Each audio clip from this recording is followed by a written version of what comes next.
All right. And we're live for the last minute calc stream. I'm silencing my computer and trying to find myself.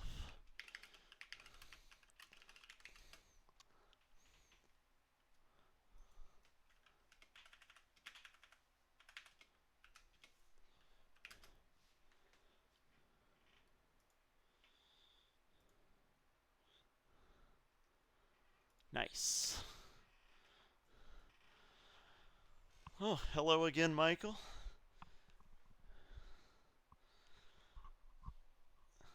Hello, Caitlin. Hello, Sam.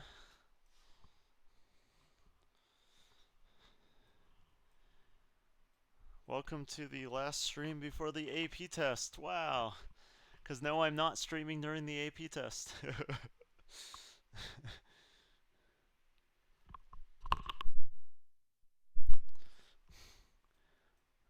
One AP test down and I'm already tired. Oh, feels bad. Sorry, dude. So Chelsea sent me some questions, so I figured I'd start with some of those.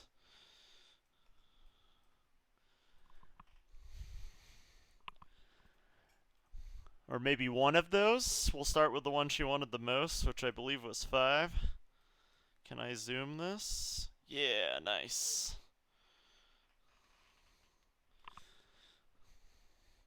Uh...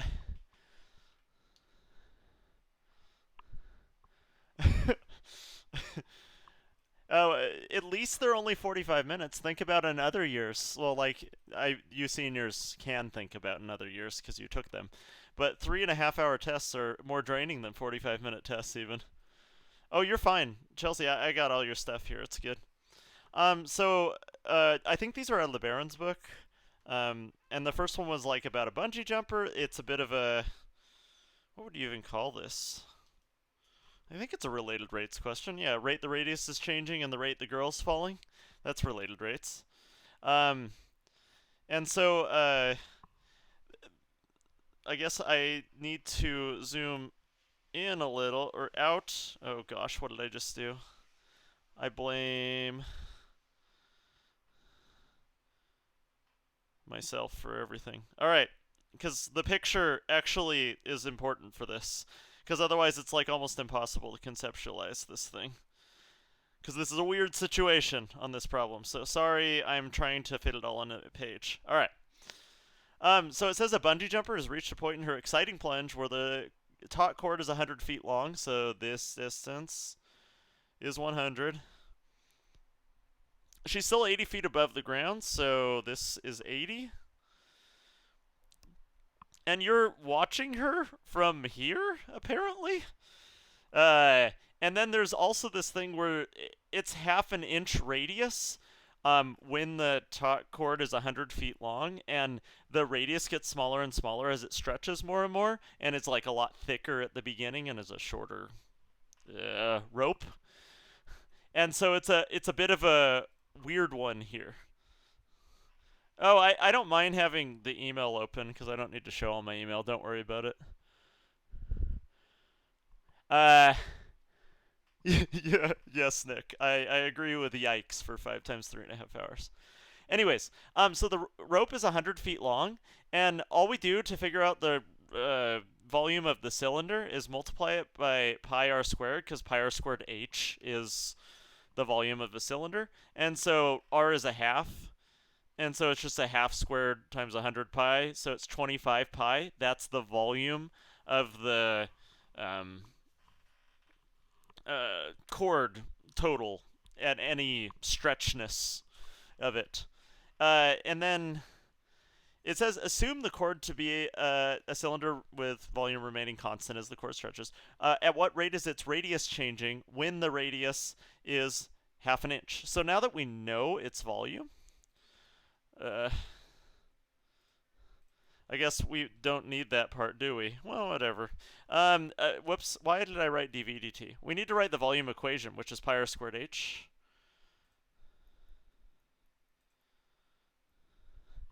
Like so. And so this is a horrible, horrible cone type equation here. So the good news is the r is always a half, so we just get pi 1/4 h, which means at what rate is its radius changing? Whoops, its radius is changing. Right, this is a horrible question. This is so evil. So our radius to height ratio for the chord is it has a 1/2 inch radius when the height of the chord is 100 times 12. That's a horrible height to radius ratio. Like, absolutely dreadful. Is that our most helpful thing here? Gosh, I hadn't looked at these questions a ton before doing this. I just thought I could totally do it. This is an evil question. I knew it was evil, because this is how Barron's likes to write their evil questions, where they're so convoluted to even think of, because they're mean, and they're butt faces.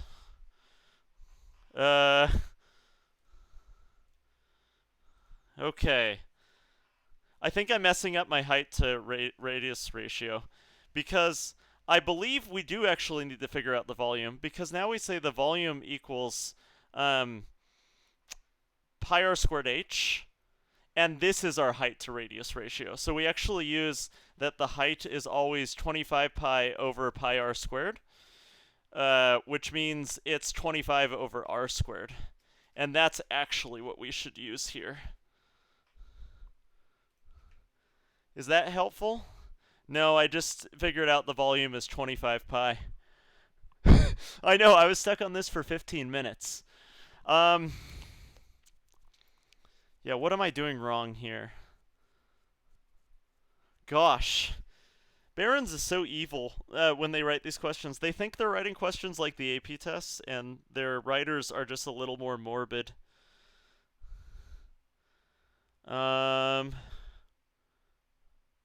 Oh! I wonder if this is my problem. What if we implicitly differentiate this? 2 pi r dr dt times h plus pi r squared dh dt. As I'm running off my page here. Because I actually know a ton of this stuff.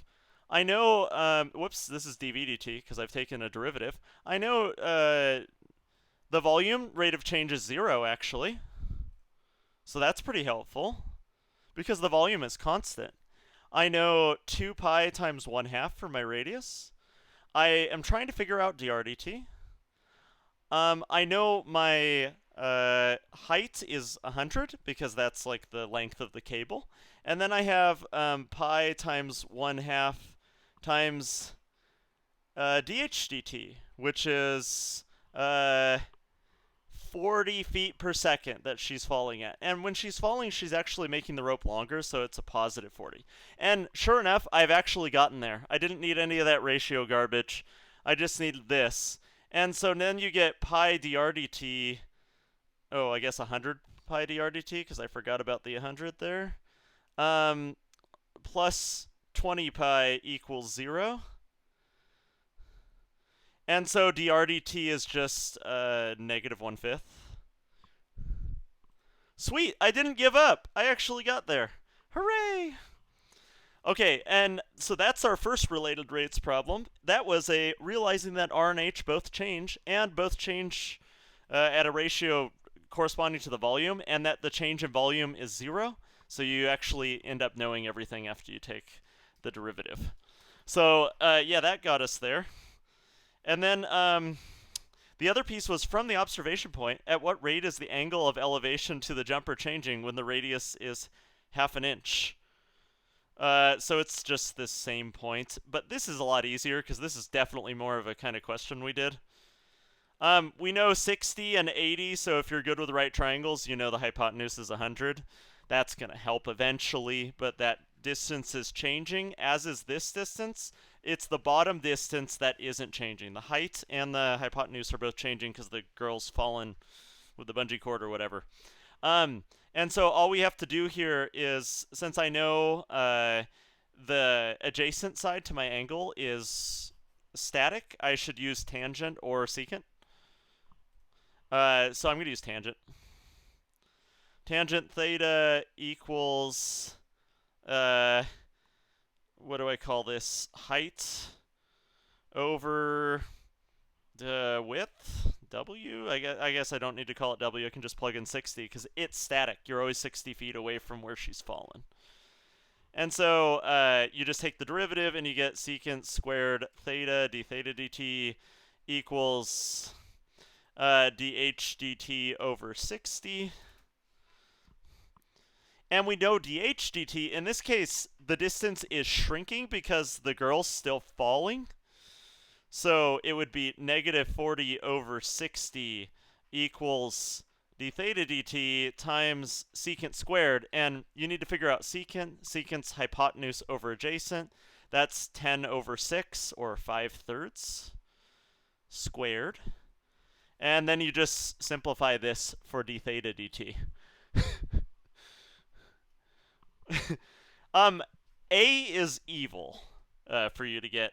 B is very reasonable for you to get tomorrow.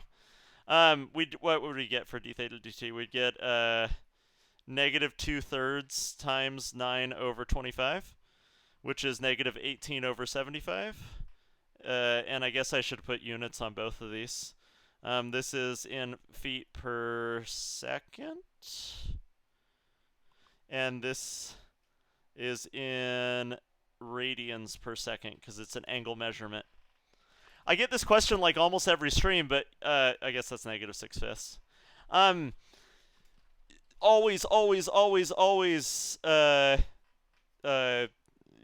use radians as your measurement. So right now, if you're taking another AP test or doing some physics homework or some crap and you put your calculator in degrees, like fix it before you take the AP tests. And also know that Desmos is always in radians unless you force it into degrees by going into settings in the corner. So don't do that. Don't force it into degrees. All right, that was the first question somebody sent to me. Do you want me to do more of Chelsea's questions, or does anybody else have a question?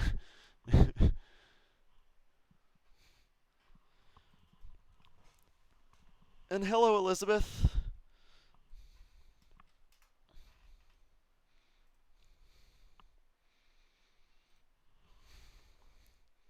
I guess we can peruse Chelsea's questions while I wait to see if anybody else has anything. Oh, for the which values of m and b is the line y equals mx plus b a solution to the differential equation. That's a homie from earlier this year.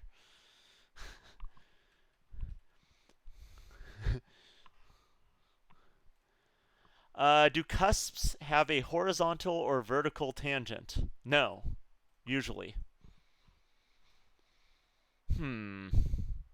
No, I don't think they can have either.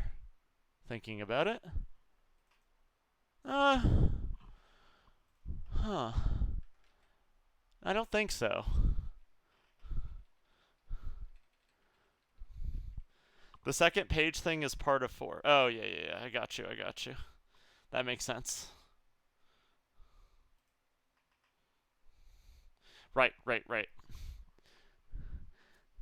Can you go over one with a slope field? Well, shoot. That means I'm just going to do this one that Chelsea sent, because she provided one of these.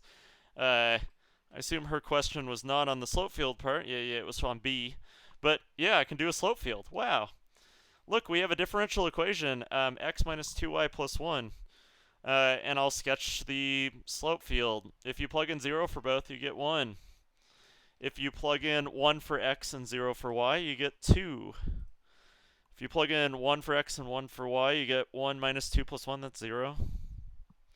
If you plug in 0 for x and 1 for y, you get negative 1. If you plug in 1 and negative 1, you get 4, so it's like hecka steep. If you plug in 0 and negative 1, you get 3. If you plug in negative 1 and 2, you get, oh gosh, what do you get? Negative 4. So really steep negative. There's only one line there. All right. If you plug in 0 and negative 1, Did I plug in the right values at that point? Negative 1 and 1. Oh, it did. Okay, never mind. I guess it's only negative 2. I goofed. All right. Anyways, if you plug in negative 1 and 0, you get 0. Cool. And if you plug in negative 1 and negative 1, you get 0 again. No, that's wrong. Negative 1 plus 2 plus 1. That's 2. Chillin'. All right, so there's a slope field. Wow. And yes, I will talk about the mean value theorem after finishing this question, since the slope field one came up. So B was the part that threw Chelsea for a loop. So I'm going to write this differential equation. dy dx equals x minus 2y plus 1. dy over dx equals x minus 2y plus 1. All right, find the second derivative, they say. Cool. Oh, yeah, this is actually a good question because people mess up the second derivative like all the time. Because the second derivative is this. When you take the derivative of x, you get 1. When you take the derivative of y, you get dy dx, not 1. And then you plug in dy dx again here, and you get 1 minus 2 times x minus 2y plus 1. And so you get 1 minus 2x plus 2y minus 2, which is negative 2x plus 2y minus 1. Boom. Got second derivative in terms of x and y. The region in the xy plane where all the solutions to the differential equation are concave down can be expressed as a linear inequality, inequality. Find this region. All this means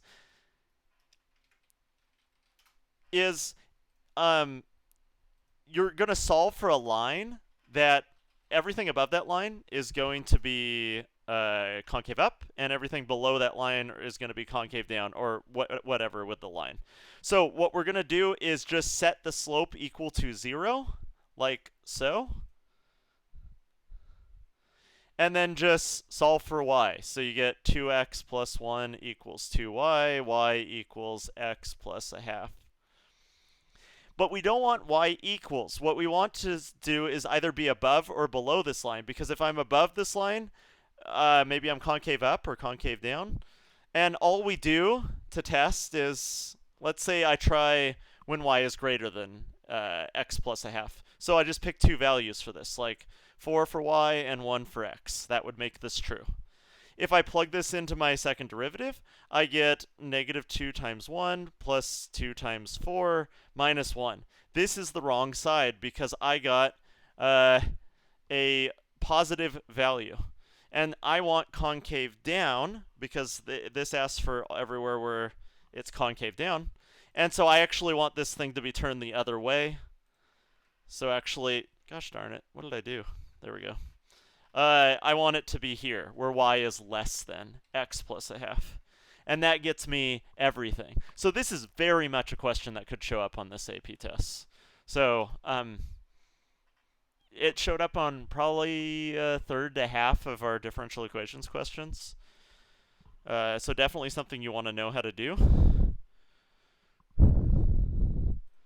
So to review the steps, take the derivative, plug in dy dx for dy dx and the derivative, solve for d squared y dx squared, the second derivative, and then just set it equal to 0 and see whether or not if you're above or below the line when you solve for y, you're concave up or concave down. And below the line, we were concave down. Above the line, we were concave up. How do you find the equation again? Took the second derivative, set it equal to 0. That was it. So I realize I could have done it quicker here. I could have just said 0 equals 1 minus 2 dy dx. And then you get 2 dy dx equals 1. And you get dy over dx equals a half. Wait, what did I just do here? Oh, right, because, yeah, chillin'. Dy dx is this garbage. X minus 2y plus 1 equals a half. So this is an alternative route where you plug in the dy dx later, and then you solve this equation for y. But really, it's just solving for y in the second derivative. That was the play there. Uh, okay.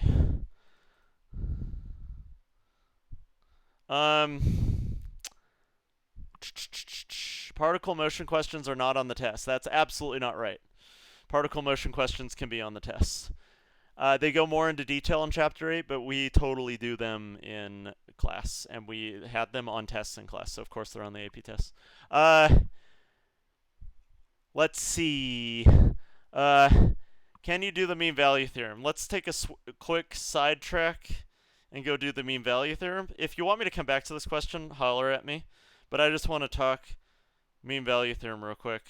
The way the mean value theorem is manifested a lot is they'll give you like a time velocity table like meow.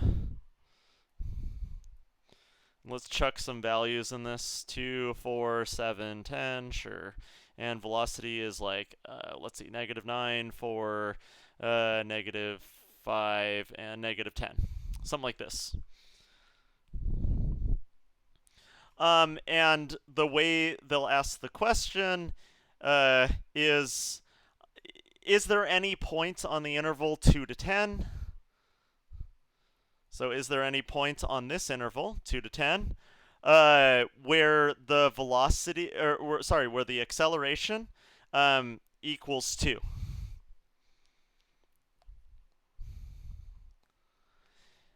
And the way we do this is by using the mean value theorem. So all we have is a table. Okay, so we do need to know that this thing is twice differentiable. So I'm going to say V is differentiable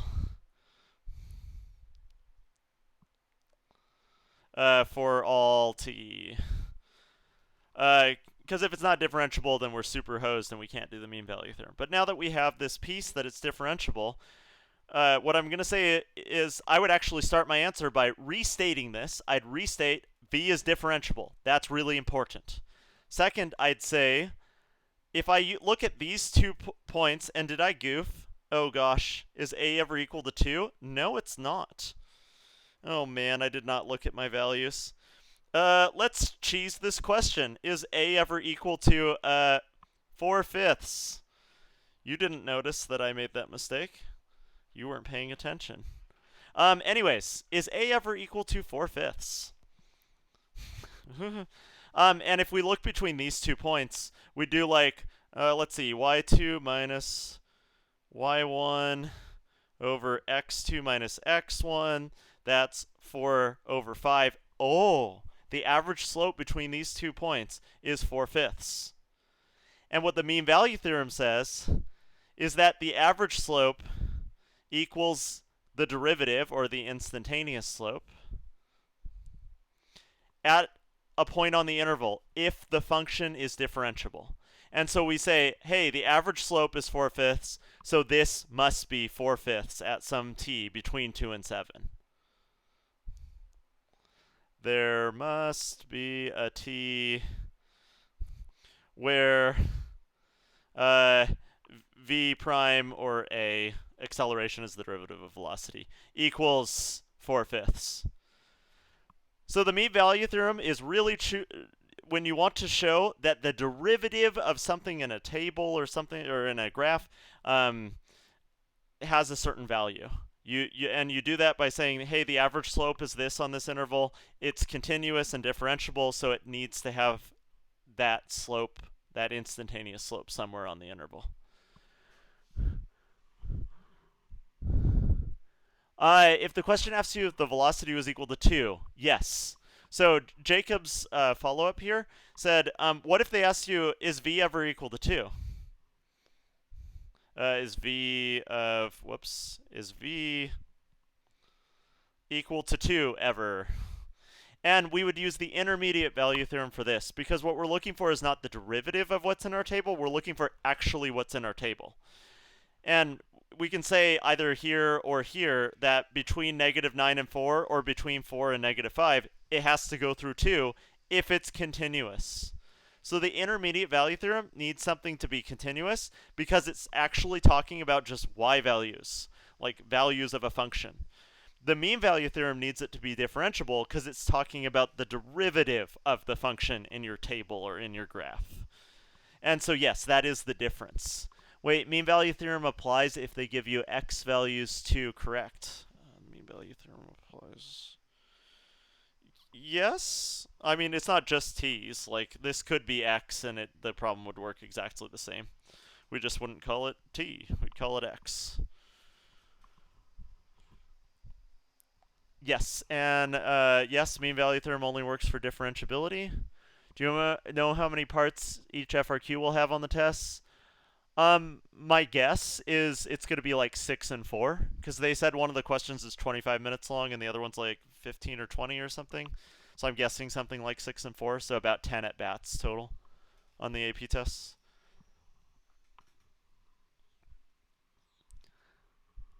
Can you also explain the whole speed thing for particle motion? The whole speed thing. Isn't this like a question for the... Kind of? Kind of. No, okay, it's a little different. So it's average slope equals instantaneous slope, but only if differentiable. Exactly, yes. That's a good summary of the entire thing.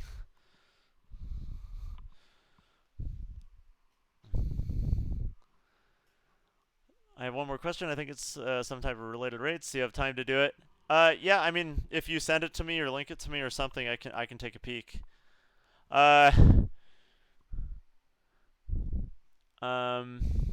Okay, so what was I doing here? I was looking at Andrew's question, I guess.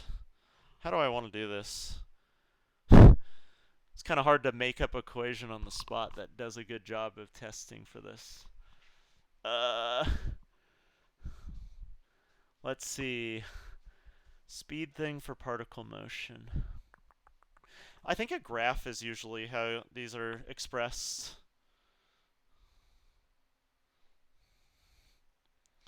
Okay, so... Hey, there's my email sound.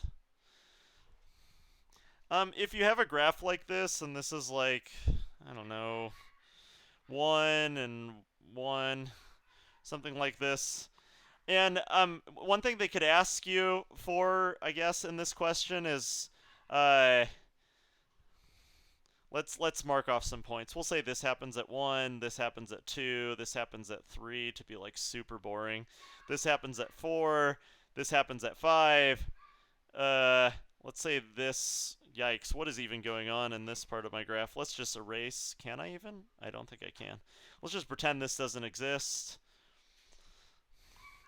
So the graph ends at 5 here.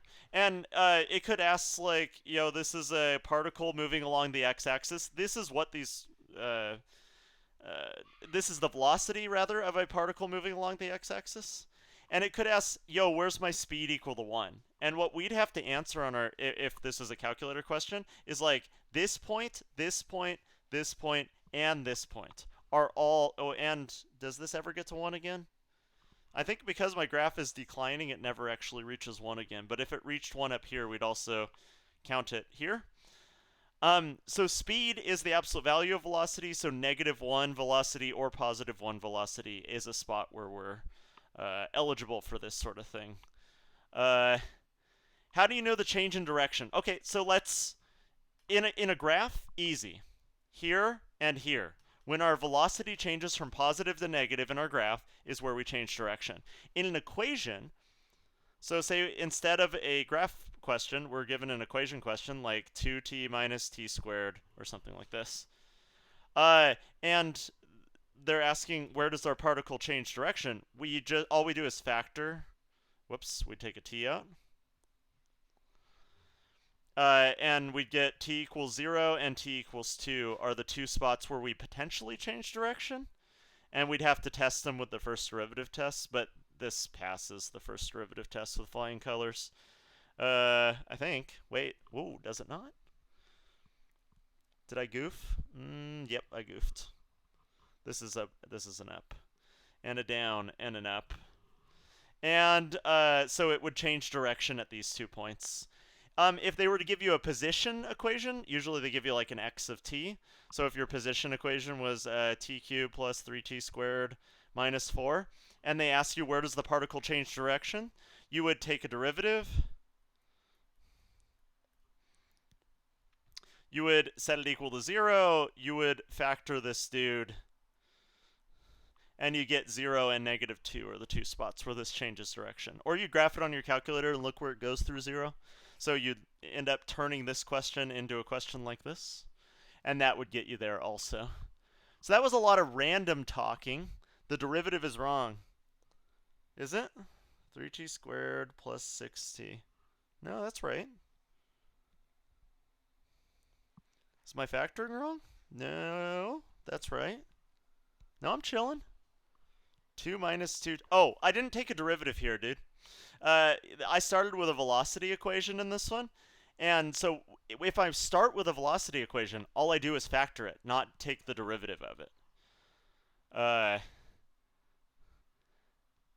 So if it asked where the acceleration changes from positive to negative, then I would have taken a derivative. I would have gotten 2 minus 2t.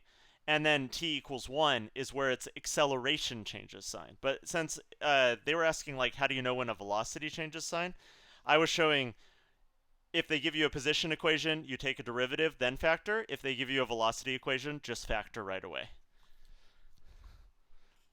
No, don't worry about asking questions like that or anything, because a lot of people get confused and don't know what to do when they get a particular step. So asking that question is not bad.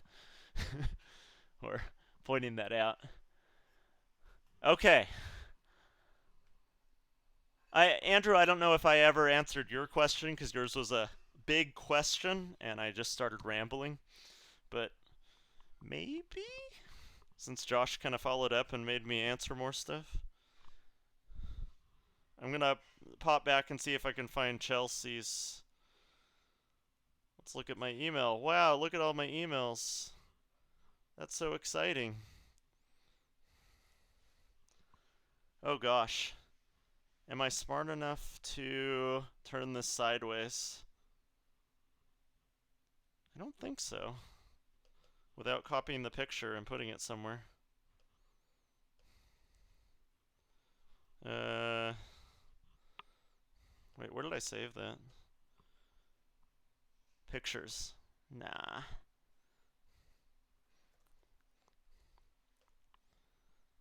Alright, let's go find this picture. Here we go. Rotate. There we go. No, too much. Victory.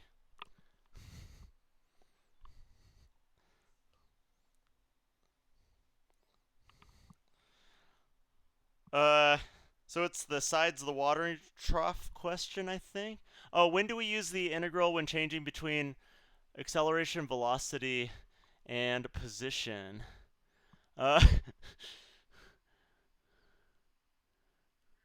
Okay, I'm going to go back to Olivia and Andrew's follow-up questions after I finish this here, since I now have this open, and it was a little painful.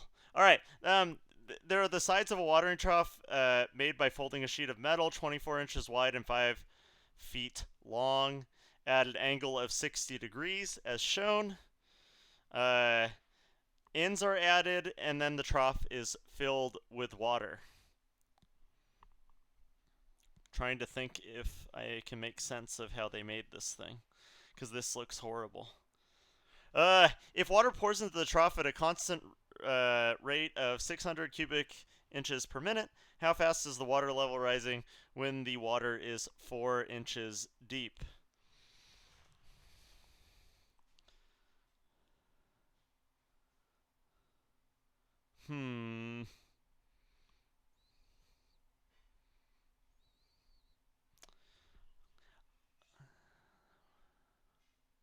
The sides of a watering trough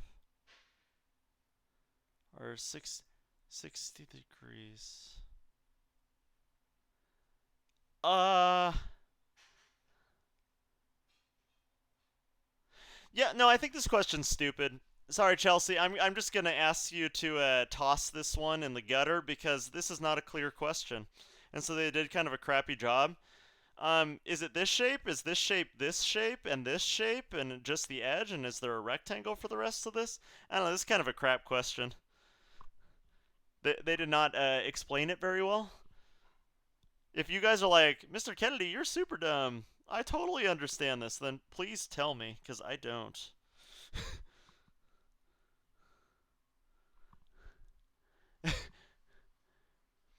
I think the first two correspond to A and the third to B. Oh, okay. Then, okay, we can do this. Anyways, uh, now that I've thrown a fit about this question, so all we're looking for is the rate this height is increasing.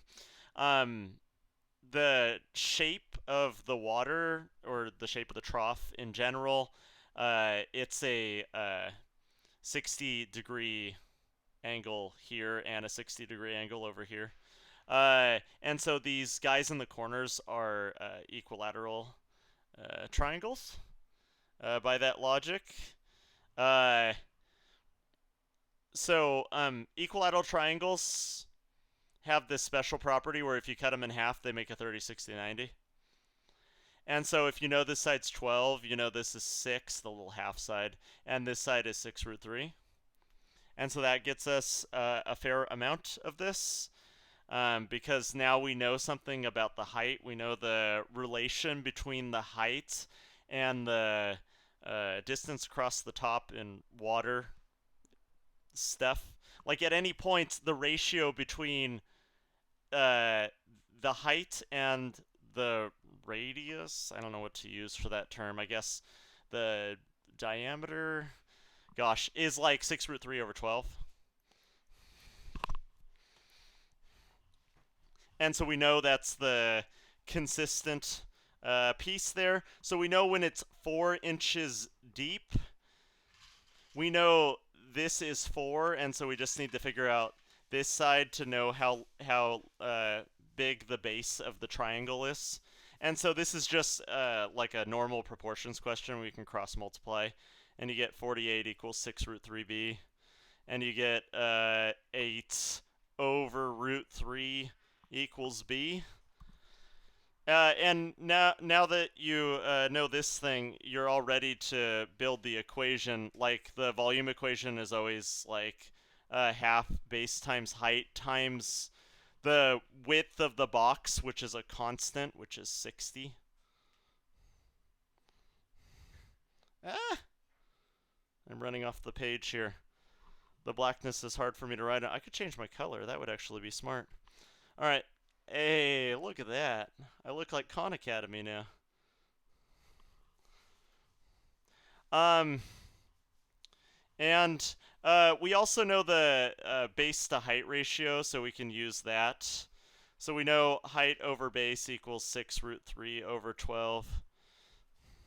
And so we could say height equals 6 root 3 over 12 base.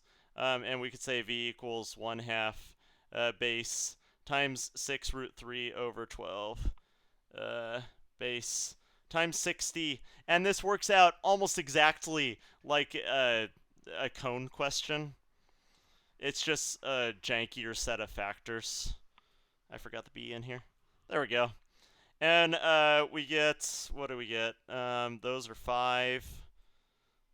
So what is this? 5 times 6 is 30, times 1/2 is 15. Root 3 b squared is my beautiful equation for this volume of this thing. And then we just get dv dt equals 30 root 3b dv dt. And we know dv dt is 600, and we're chilling.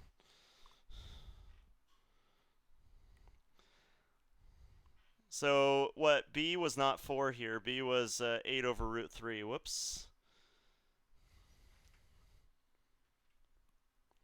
Oh, dope. That's nice. And so it's just 600 over 240, or 2.5. Is the change in dB/dt?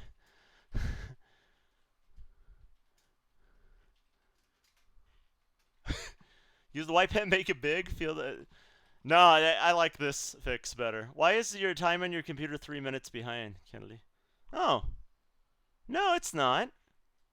Oh, it's because I locked the screen. It's because I paused the screen while I went through and did this entire question. All right, I'm really unmotivated to do B on there because it probably just adds a ton of complexity to this. But that was the play for A. I should put units on this, inches per minute. So 2.5 inches per minute. Wow. I hope that helps, Chelsea. That question's a little convoluted, and they do actually expect you to know 30, 60, 90s for the AP tests. So please be aware of that. And 45, 45, 90s. All right, let's go up and take a peek at the questions I got before. When the question asks for speed, what are the rules of the positive and negative velocity? Okay, so if you're given an acceleration equation and they want you to build a speed equation, all you would do is integrate the acceleration equation in an absolute value, and that would give you the speed equation. Also, just the absolute value of velocity gives you speed. What other situations are there where these are related? There's, Oh, distance traveled. If they ask you distance traveled is the speed of position. The velocity of position is called displacement. So how far are you from where you started? Distance traveled is the speed version. And so for distance travel, what you do is you integrate the velocity in absolute values. And for displacement, you just integrate the velocity. And that's the difference between speed and, I guess, speed's calculation and velocity's calculation. Really, the moral of the story is you absolute value things when you do speed. There was another related question there. When do we use the... Okay. So yeah, if you're confused about any acceleration, velocity, any of that stuff, position is this, velocity is this, acceleration is this. All it is when you take a derivative, you go down, and when you take an integral, you go up. And that's it. This is the entire picture. Did I go off the page? Yeah, I did a tiny bit. It's fine. It looks fine. Let's fix it. All right. That should show it better. So yeah, this is it. This is the entirety of velocity, acceleration, and position here. Is there a speed-velocity relationship for acceleration? Is there a speed to velocity relationship for acceleration? Gosh, I don't know. That's a weird question. Huh. Okay, yes, there is. Okay, I got you. So what Nick is asking is, since velocity goes to acceleration when you take the derivative, what does speed go to if you take the derivative? And what speed goes to when we take the derivative is more of the question, are we speeding up or slowing down? And these are questions people almost always get wrong. So these are really easy if you have a graph. So if I have a velocity graph, these are very easy. So velocity graph time, blah, blah, blah, blah, blah, blah, blah. Here's a graph. Wow. Okay, so the moral of the story is you are speeding up when your speed is... how to explain this? When you're... okay, here's the easy way. Speeding up is when velocity and acceleration have the same sign. And slowing down is velocity and acceleration have different sign. So if they ever ask you for speeding up or slowing down, which is the acceleration equivalent for speed, what you're looking for is here. The slope of the velocity graph and the velocity graph are both positive, so this is speeding up. For this next piece here, from here to here, I have a positive velocity and a negative acceleration because my graph is going down, but the value is positive. This is slowing down. Here I have a negative velocity and a negative slope, so this is speeding up. I'm slowing down here because I'm going towards the origin. That's another way of thinking about it if you have the graph. If you're going away from the origin, you're speeding up. If you're going towards the origin, you're slowing down. So from here to here, I'm speeding up again, and from here to here, I'm slowing down. So notice how this isn't at all concavity, because for the concave down part in this second loop here, on the left side of it, I'm speeding up. On the right side, I'm speeding down, or slowing down rather. So speed is weird when you go into acceleration land, and that is kind of the play there. And so, yes, they absolutely do ask speeding up and slowing down questions. I believe our last mock test had a speeding up and slowing down question. And a lot of people got it wrong. I think it was written like, is it going away from the origin or is it going towards the origin? And there was a point, and you had to decide whether or not it was going towards or away by looking at the derivative and looking at the second derivative and seeing if they have the same sign. And in that one, both the derivative at whatever point they gave you and the second derivative at whatever point they give you were both positive. So it was going away from the origin, or the equivalent of speeding up in my graph. So yeah, definitely, that was a good question once I deciphered what it meant. All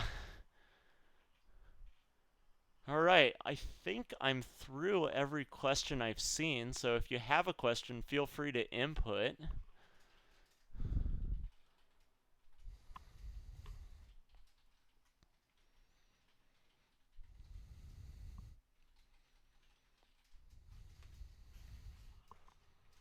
And yeah, Nick, you got the idea there. Slowing down is going towards zero, speeding up is going away from zero, which actually has nothing to do with concavity by itself, which is what people do wrong a lot. Is they'll say, second derivative is positive, so it must be speeding up. But that's like a 50-50 odds, and on the AP test, it's probably more like 20-80. Can you do a concavity from velocity equation? Okay, so Raquel, I need a little more direction than that. Like, what's concavity in this case? What's velocity? Like, am I looking for the concavity of a velocity graph? Like, am I starting with an equation? Am I starting with a picture? I don't really, because concavity means look at the second derivative, but of what? So I don't really know from your question what that looks like.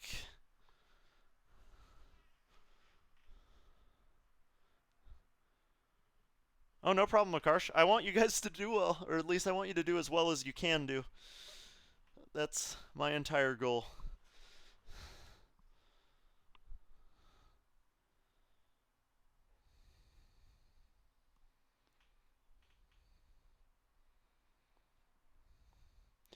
You should email myself, or better yet, Ms. Armstrong, because she's the AP coordinator, so she needs to know so she can organize your thing. Sorry, Andrew, your question. If you have a problem submitting the test or any sort of technical difficulties during the test, you're just going to plan to do the makeup date in, I don't know when it is, like 3 weeks from now. Yes, you can use your pencil on the AP tests and upload pictures. Some people were freaking out because they're like, crap, can I email pictures to myself? And the answer is yes. If you look at their directions, there is nowhere where they say anything but your work needs to be your own. They aren't allowed to scan your computer to check for other things because that's unethical, and only Google and Amazon can get away with that kind of stuff. College Board can't. And, if they scan your computer and find, problematic stuff, then they get into really big trouble. So they can't do that. That's why they do things like a secure browser, but they're not doing a secure browser for this, specifically because they want you to use your email. Okay, so let me go back. I was ranting a lot there, but just they want your work to be your own. That's really what they want. And yes, you can use multiple browsers if you want. That's fine. And if it isn't fine with them, then they'll probably get in really big trouble because they did not define that at all anywhere. So yeah, it's fine. It's fine. Anyways, okay, where are we at? Start with the equation and find where it is positive concavity. Okay, start with an equation and figure out where it has positive concavity. Sure. So let's just say we have an equation. We can call it a velocity equation. And we want where the velocity, let's just make an equation. 2t to the fourth plus 3t squared minus 6t. I want to figure out where this has positive concavity. I take a derivative.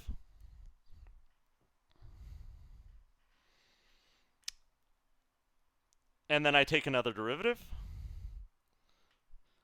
Now that I have my second derivative, the critical points in my second derivative determine my concavity. And unfortunately, the points I have chosen, if I had to figure out where this guy's concave up everywhere. Because the points, this thing I chose here is always positive, both of the parts. So it's never concave down. So this would be conc up everywhere. Now let's say I had made this different, made this a minus, which probably would have been smart. Then all I do is solve for t. T squared equals a fourth. T equals plus or minus square root of a fourth, or plus or minus a half. Because that's the square root of a fourth. And then you just test on either side of these values the same way you do for increasing and decreasing. And figure out where it's concave up or concave down. And so let's see, 1 plugged in would give us positive, 0 would give us a negative, so we're concave up. In this different equation with a negative sign before the 3t squared, it would be concave up from negative infinity to negative 1/2, and from 1/2 to infinity.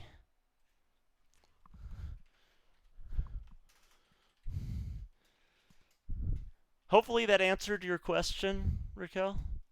I did kind of two different questions here. One for 2t to the fourth minus 3t squared minus 6t, and one for the plus. And said where they were concave up. Cool.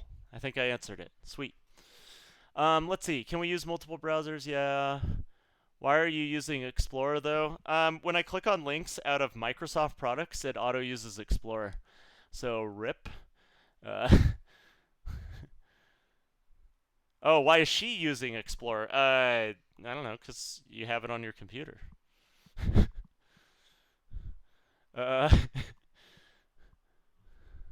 What's the most important unit to review? I mean, if I had to say the most important unit, it would be 3. The applications of derivatives is 100% going to be on the AP tests. Like reading derivative graphs. Honestly, there's no unit that's like perfectly, like, unit 2 we use in every single unit for the whole year. So unit 2, I guess, but I mean, realistically, what you should, yeah, I know it can change my defaults. I have to change my default in Office, though, and I don't really use this computer that often, besides streaming. So I'm lazy. My desktop only has Chrome, I promise. I agree, I agree. Any other math questions or questions-wise? I assume you guys all got AP codes, so you should have that, so you don't have to worry about that. Some of you may have even prepped papers with your initials and the AP code at the top, because that wouldn't be a terrible idea. On the cross-training, they had a number on the top of the segment instead of an N. Well, that's sloppy. Okay, if they have a number, Raquel, like you just said yours. No, please don't tell me your password. That could get me in trouble, I think. Anyways, if they have a number on top of the sigma, so to talk about Raquel's question real quick, if they have a number on top of the sigma like this, let's see. Gosh, how would this look? I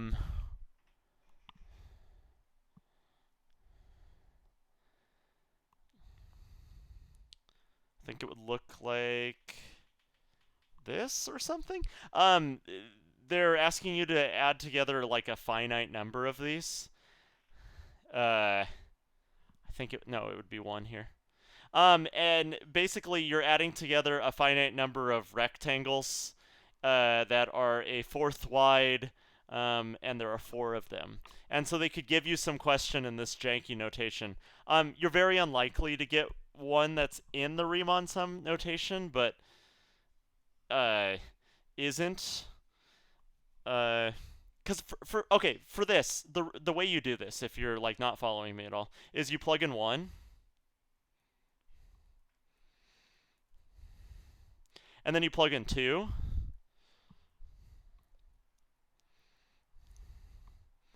and then you plug in 3,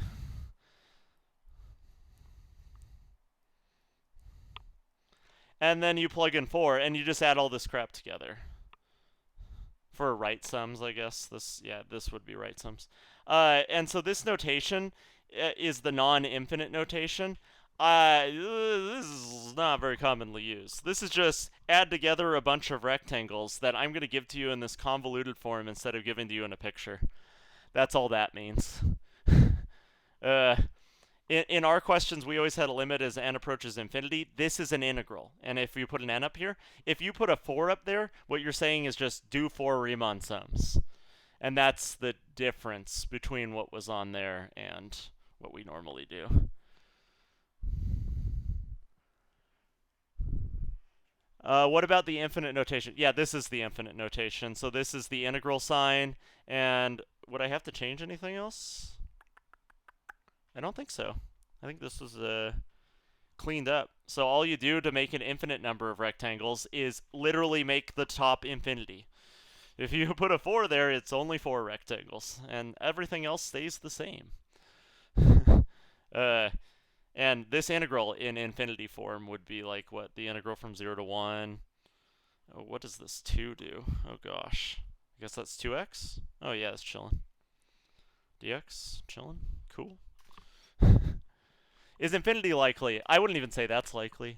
I'd say it's like a 20% probability that that sort of thing shows up on there. It could be there, but probability. Can you go over interpreting that? Yeah. So basically, the number on the outside that isn't in a function is always your dx. So your dx is always 1 over n, the number of rectangles. Oh, that's what would change if I did infinity rectangles. Those 4s would have to become n's. All right, so your dx is always 1 over n, 1 over the number of rectangles, or the width of your interval divided by the number of rectangles, because it's literally what it is described as here. So let me get a little more room here. If you're integrating like this blob from 0 to 4, and you split it into infinity rectangles, the width of each of those rectangles is the total width of the interval divided by the number of rectangles. And that's the width of each of those rectangles. And that's what we're doing over here, is just dx is always the width divided by n. So if it's 1 over n, the width is 1. Second thing, x is always dx times I, because it's the iteration of the rectangle we're on. For the first rectangle, I is 1. For the second rectangle, I is 2. And we get all the different x values by going over dx, which is the width of our rectangles, and then going over another dx, and then going over another dx, and so on. Okay, so once we have this, all we look for in the question is this dude is the integral sign, always. This here, infinity rectangles, that's what the integral sign means. And then what you look for is the dx, the width over n, and the x, which is the dx thing times I. So when you see the I inside something, you know the x is hidden there. And that's really it for interpreting. So to mob a question, just a real quick example of what I just did. Let's do this. Let's do that. Cool. Interpreting here. First of all, this crap. This is all integral sign. This is dx. So what I know from this is my width is 3, because width over n is always my dude on the outside. So my integral width is 3. From this, I can see that the value I'm plugging into this natural log is starting at 4 and then being stepped up by this factor. So I know my integral is going from 4 to 7. And lastly, my width is multiplied by I, so this is my dx piece. Or sorry, my x piece, rather. So this is natural log of x. And this is one of the possible interpretations of this sum notation. The other one is to say, hey, this is 4 plus x on the inside. And that's fine too. You can call this natural log of 4 plus x dx. From, in this case, you would say I'm going from 0 to 3. Because 0 is the, when I plug in a 0, I'm still getting a 4 for the inside of my natural log when I start. And these yield the exact same answer because definite integrals have that property. So is there a generic form of this? Yeah, I can write the generic form now that I have gone over a question.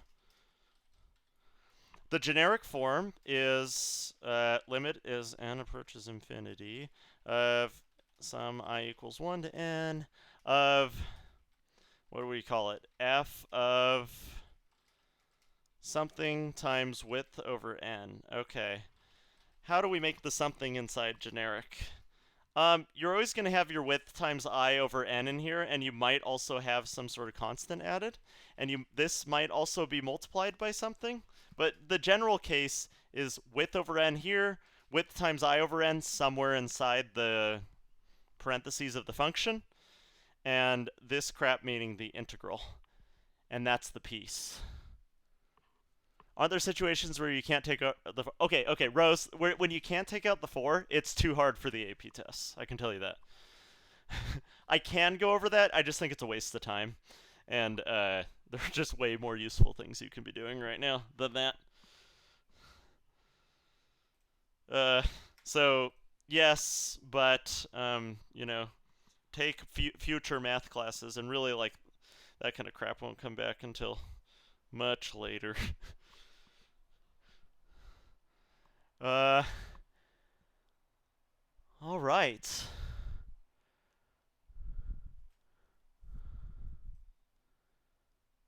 Well, we did a wide variety of questions. We did some related rates, some differential equation type questions. Yeah. Some integral notation, some velocity, some particle stuff. I can answer any last minute questions here, but I'm pretty tired and dehydrated.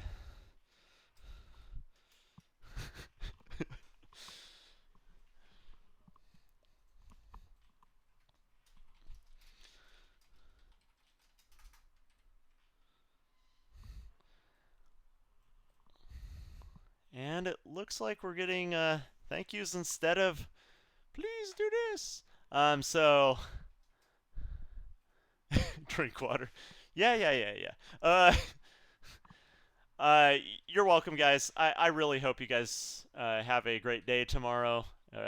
Hopefully the 45 minutes of pain, which is inevitable, will not be too bad. Next live stream is technically Thursday, because I'm going to stream some video games for the memes on Thursday to say we had class. Next live stream that has math in it, I need to wait till after AP testing, so it might be next Thursday? I forget the AP schedule exactly. I think all the AP tests are done sooner than normal, but I don't remember the schedule, so I'll check it. It better be Path of Exile. Well, it kind of depends on whether or not I rip. I'm in the hardest mode of the game, and I'm gonna die soon, and that's sad. Not in real life, like in the video game. Anyways, have get good sleep, eat a good breakfast, and feel free to email me any questions. I'll try to get on tomorrow before the AP tests and answer anybody's emails or whatever. You have teachers giving you homework for tonight? Oh, come on, people. I'd just blow that off and do it late.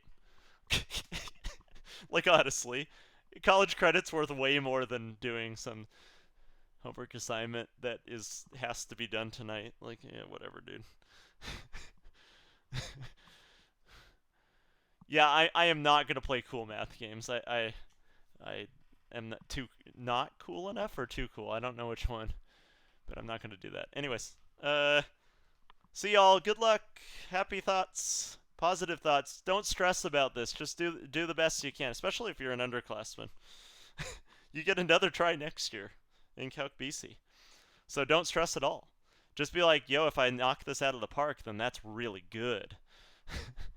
Because then I don't have to take the AP test next year. Anyways, holler.